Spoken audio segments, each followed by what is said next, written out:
Good afternoon Shraddha ji, thank you. आप अपना story यहाँ पे शेयर कर रहे हैं। आई एम सो एक्साइटेड कि आपको इतने जल्दी इम्प्रूवमेंट्स मिली है। तो I just wanted to share आपका स्टोरी थोड़ा दूसरों के फायदे के लिए। तो जैसे मुझे याद है, हम मिले थे फरवरी के शुरुआत में 2021 में, और आप आए थे ये पूछने के लिए कि मुझे वेट लॉस करना है। और उसका रीज़न ये था कि आपको नी में पेन हो रहा था, घुटनों में दर्द था, राइट? हाँ, और आप एक ऑर्थोपेडिक के पास गए थे, नी पेन हो है तो आप ऑब्वियसली ऑर्थोपेडिक के पास गए थे।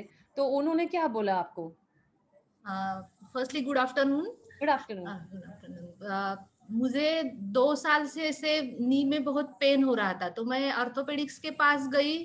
तो उन्होंने एमआरआई वगैरह, पहले तो एमआरआई नहीं किया था, पहले चेक किया और बोले कुछ नहीं। फिर भी मैं फिर 15 दिन के बाद गई, तो मैं बोली अभी कम नहीं हो रहा है। वो सिर्फ बोले थे एक्सरसाइज कर लो थोड़े से। तो फिर मैं ही बोली उनको कि कुछ एमआरआई वगैरह कुछ करना है तो कर लो। तो वो बोले ठीक है, आप बोलते हैं तो कर लेती हूँ। फिर भी उन्होंने एमआरआई के बाद भी बताया कि कोई प्रॉब्लम नहीं है ऐसे। और आप सिर्फ वेट पे ध्यान दो, ऐसे वेट कम कर लो आपका। तो मुझे ऐसे लगा था कि अरे बाप रे, मैं इतने बड़े ऑर्थोपेडिक्स के पास गई और कुछ दवाई नहीं मिली मुझे। ऐसे अब कैसे कम होगा मेरा, ऐसे ऐसे बहुत मैं ऐसे टेंशन पे थी, से डिप्रेस हो रही थी, वो वेट कैसे कम कर लूं। हम्म। तब मुझे हमारे एक रिलेटिव है, उन्होंने आपका नाम बताया उन्होंने।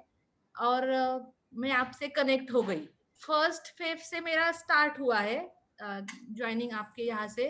और अभी लगता है मुझे 6 वीक्स ही हुए, तो इतना फर्क मुझ में ऐसे घुटनों का दर्द गया ही है, कम नहीं गया ही है मेरा। 90% तो गया ही है मेरा।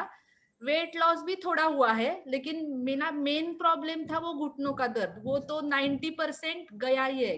वाह। और वो पेन की वजह से आप क्या क्या नहीं कर पा रहे थे लाइफ में, क्या प्रॉब्लम आ रहा था? मुझे क्या हुआ था, मैं रोज वॉक पे जाती थी।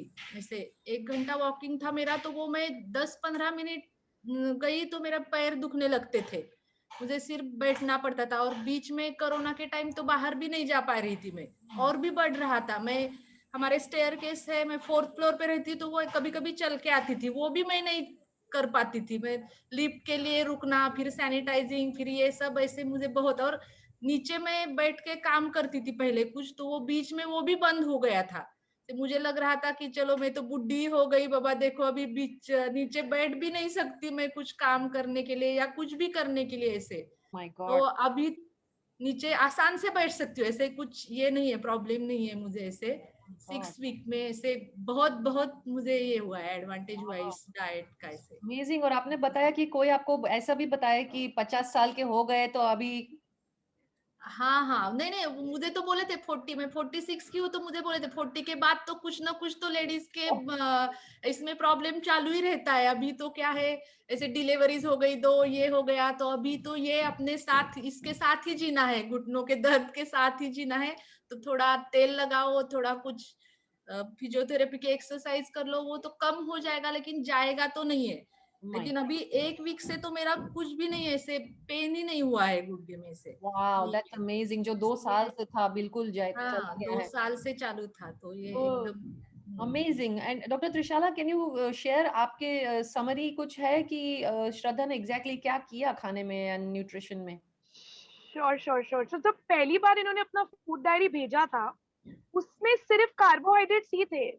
लाइक करीबन अगर हम काउंट करेंगे और न्यूट्रिशन के हिसाब से देखेंगे, तो करीबन 150 से 160 तक के करीब उनके कार्बोहाइड्रेट्स जाते थे। और जो प्रोटीन होता था वो हार्डली कुछ जाता था। मतलब मैं अगर एवरी डे भी मैं चेक करूं, तो हार्डली 5 या 6 ग्राम मैक्सिमम प्रोटीन उनका जा रहा था।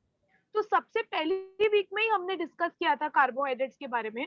तो वो तो मैम ने इतना सीरियसली ले लिया कि एक हफ्ते के अंदर उन्होंने हाफ भी नहीं, 70% तक उन्होंने कम कर दिया। तो जब दूसरा डायरी मैंने रिव्यू किया, तभी 160 ग्राम हाईएस्ट था फर्स्ट डायरी में, और सेकंड में 70 या 80 मैक्सिमम जा रहा था। वो भी मैंने जब किसी दिन वीकेंड पे थोड़ा खाया है तो उस दिन, वरना तो 70 ग्राम के ऊपर गया ही नहीं। और सबसे बेस्ट चीज उनकी प्रोटीन में हुई कि जो 0 ग्राम जितना जा रहा था, वो उन्होंने धीरे धीरे करके उसको 50 ग्राम तक पहुंचा दिया। और आज हमने जब रिव्यू वापस किया है, तो प्रोटीन इंटेक बढ़ गया, कार्बोहाइड्रेट कम हो गया, उन्होंने बेसिक इंटरमिटेंट फास्टिंग चालू कर दिया। लाइक हफ्ते में 3-4 बार उन्होंने 15-16 घंटे का फास्टिंग किया न्यूट्रिशन ठीक होने के बाद, और उसमें उन्होंने आज बताया कि उनका नी पेन इतना बेटर हो गया है। Amazing, congratulations Shraddha ji. अरे थैंक यू, आप दोनों को भी मैं कितना भी थैंक यू बोलूंगी ना तो कम है। ऐसे ऐसे बहुत ऐसे मुझे तो ऐसे लग रहा था कि नया कुछ में मुझ में आ गया है, ऐसे कि मैं बैठ सकती हूँ उठ सकती हूँ। ऐसे पहले तो ऐसे लगता नहीं था क्योंकि इजीली कर सकते थे, लेकिन बीच में 1-1.5 साल में मुझे ऐसे लग रहा था कि बाप रे ऐसे कैसे जीना, अभी नीचे भी नहीं बैठ सकती मैं, अभी क्या है ऐसे। लेकिन अब तो मैं इजीली सब कर सकती हूँ और मैं कंटिन्यू भी करूंगी ये ऐसे। डेफिनेटली, और भी आगे हाँ काम करेंगे और हाँ और भी अच्छे हो जाएंगे आप।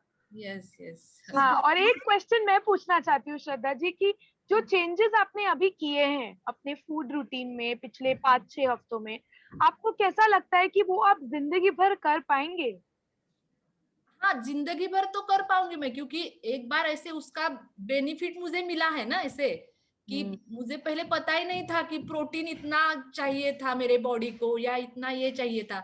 अब तो आप मुझे सिखा रही है कि कैसे बैलेंस करना है इसमें। एक एक दिन कुछ खाया भी तो भी अगले दिन कैसे बैलेंस हो सकता है अपने इसमें, ऐसे ये नहीं खाना वो नहीं खाना ऐसे नहीं बताया आपने कि ये प्रोटीन डाइट आपको चाहिए, ये बताया। बेसिक कंसेप्ट मुझे क्लियर हो गया डाइट का, क्योंकि मैंने पहले भी डाइटिंग किया था, नहीं किया था ऐसे नहीं, लेकिन वो कुछ फर्क नहीं नजर आ रहा था मुझे ऐसे।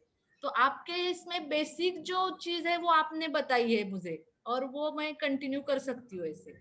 Oh wow, I am so excited, thank you so much, आपने शेयर किया। और मैं प्रे करती हूँ कि जैसे आपको फायदा हुआ, कोई और ये सुन के भी कॉन्फिडेंस उनको आए कि वो भी कर सकते हैं ऐसा कुछ। Yes yes, thank you so much, all the thank you. Best. Yes thank thank you you, thank God you. Bless you, thank you. Okay.